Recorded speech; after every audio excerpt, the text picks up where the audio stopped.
So this is like a long video.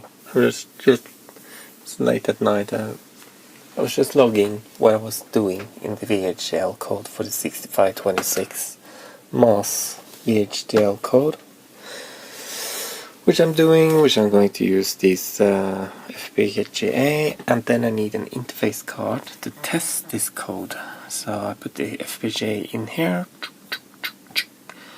and this looks like SMD resistors, but they are actually just there for you can't see it, but there's actually a connection there. It's just to get the possibility to break a connection if I want to route something from one point to another point than the one that I already have. Yeah, so I maybe should make the video now before I fall asleep, so I'll probably fall asleep before the video renders. And yeah, so I've ordered that board. Yeah, so I'm helping a friend, Sinisa. I told you that. So the idea is that you connect the FPGA, put in the CA chip here, make this FPGA listen, and sort of pretend that it's working, but it's not putting any data out, it just listens. So it's working and listening. So you have the FPGA design on one side, and then you will have like a verification part on the other side, like a logic analyzer inside the FPGA, sort of, which compares these with the internal operations or state. So, and how I'm gonna check? I suppose I have to dump something out on the serial bus, perhaps, or some LEDs blinking if something goes wrong. I don't know how that will work. Maybe a external line which goes high, so I can connect the logic analyzer and get a trigger when something is wrong. That was something I thought about right now, actually. Anyway, so when I'm confident, I will pull out the chip and then run the FPGA in the Commodore 64 instead. So that's basically it, and I've written all the names here for convenience. So I've been working on the VHDL6526. It's the CIA VHDL project that I worked on a year ago. It's about a year ago since I worked on it, so it's time to look at it. Also, I've taken another course at the university after I made this, which was about verification. So and I've learned a couple of things. This is the current. We're on master, so let's go back because I've committed something today. Oh yeah, it's browse files. Okay, here we go. So this is from earlier today. Before I actually changed anything, I just put things in folders, in source and test bench folders, and here are also the do files, which are very handy. So I'm using so where is it? I'm using the test bench, the main test bench. Of course it's not here because I forgot to sort that one back then. But anyway, it's the test bench. It was the test bench for the whole system. So it's as you can see, there's unit on the test, CIA, so it's the whole structure. And but now I wanted to change everything, so I wanted to start to simulate the individual modules again. So I have timer, and I noticed that okay, I started out correctly, because when I was finished simulating with the timer, I went over to the simulating the whole system or the other individual modules, and then there was no longer data in and data out on that module. So I can show you. If we go to sources, timer A, for example, you can see here we have data bus in and out. Now it's no big problem having in-out ports if it's an I/O port. That means a pin going out of the FPGA. but when it's an internal module, you don't have internal tri-state buffers, so you can't do it like that. So I have to fix that. But also, when I look in this code, something which is not good at all. For example, this timer A register. Here, I can see it's a register because it has a rising edge. It has a different clock than everything else. So, for example, here you see you have Phi 2, which is the main clock, and then here you have timer clock. And not only that, but you have something else. You have logics on your reset. And when you're doing a rising edge clock, timer clock, you're actually putting logics onto the clock input of the register. So that's very bad, because you can get timing hazards or hazards. It means that the timer can count when it's not supposed to. So not going to explain it, but I'm going to show you what it looks like if you open it in Vivado. Now, Vivado is not something I use because I'm going to use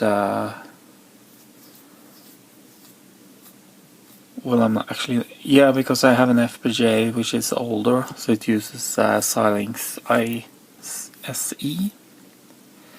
Anyway, in Vivado you can do RTL schematic, which looks so much better than the ESE. So, and in particular, you can see here we have the timer A register. So basically what I've done, I put all my files in here, and then RTL analysis, and then synthesizing. So this is the state before I change everything. So you can see the timer A register has a clock input, which is timer clock, which we saw in the code, but it's not the main clock like here. So, and what happens then is that it can clock when it's not supposed to. So it takes data from itself, I think, well, via some loop back here. And it can decrement or keep the same value and then feed it back into itself. That's basically what it does. It counts. So what I'm supposed to do is to produce a tick, sort of an enable signal, like a tick of 1 pulse length. So because this count sync thing, this timer clock, it's either the Phi 2 clock, or it runs from counter and input coming from externally, and that has to be synchronized with the clock. So what I'm going to do then is to pick up the change from 0 to 1, and then that becomes synchronous with the clock, and this one will be connected to the enable input. That's the way you're supposed to do it. So I don't remember why I skipped that part. I think I see all the students I'm helping now are doing the same mistake, so it might work fine in Model Sim, but doesn't work so very well. So I have in Model Sim here, I have if you look, sorry for the shaking, I'm in the folder below the sources. So if I do run this compile script, it compiles a test bench for the timers, and it also sets up the simulation automatically.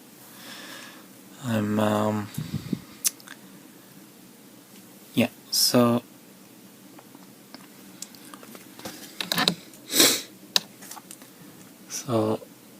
now things are starting to working again.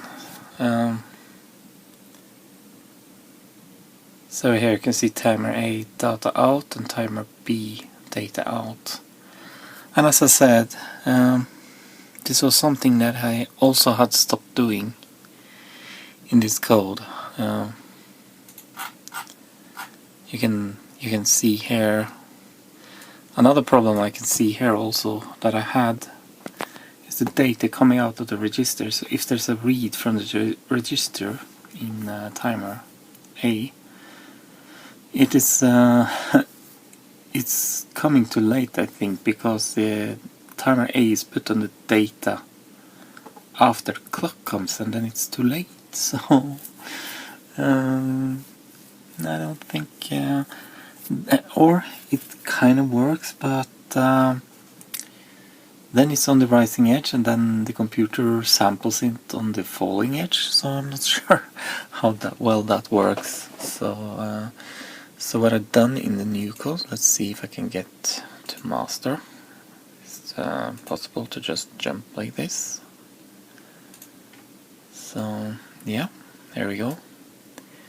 So basically I've just deleted all of that stuff, and everything that's happened in the clock process related to read register is just a read flag. I need this read flag. It goes high for one clock pulse only, and that's when the register is read, so it detects that the register select has been one of these numbers, and then you get a flag. Otherwise it's 0. It tells the other processes to do stuff, because when you read, I'm not going to go into that right now, but okay, I couldn't find it. Anyway, below that is the part which was in the clock process here for data out. However, now I'm doing it without the clock. It's just a multiplexer.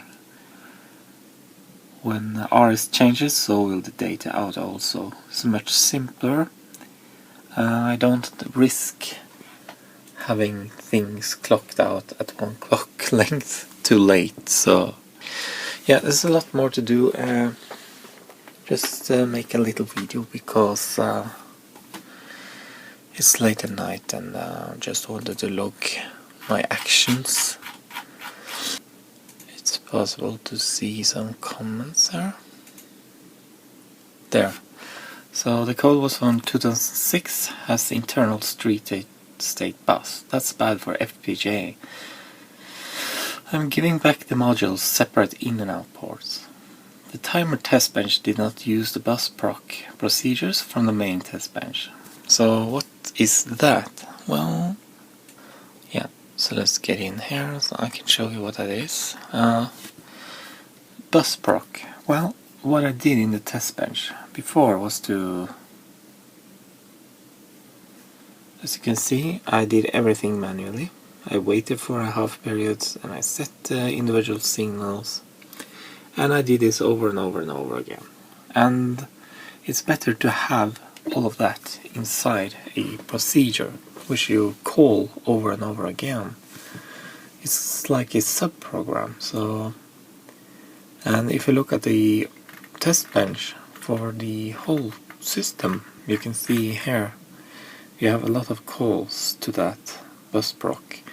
So what I was thinking, okay, I can put that also in the other test benches, but I don't want to rewrite this function bus proc.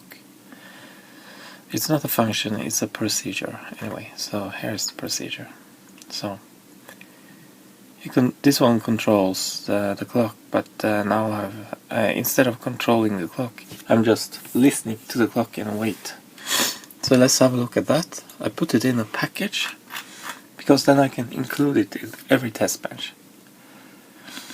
So you can see these are just declarations. So in the body here, same declarations comes over again and becomes definitions. So, and you can see I'm waiting for edges. So yeah, so here's the bus proc. You can see some wait things just to mimic the timing. So, and then finally it waits for the rising edge before it exits. So when you have all this wait until stuff in here, when you call busproc or reset proc or not proc, the code will, or the process, the stimuli process will block. So for example here it will block for 4 clock cycles. So yes, I will do that. Yeah, and this is not a good way of testing stuff really, but I have done it this way because this is how it's written exactly in the datasheet. I basically took the whole text of the datasheet and did code of underneath whatever was in the datasheet to test. So I think you can see that also in the main test bench.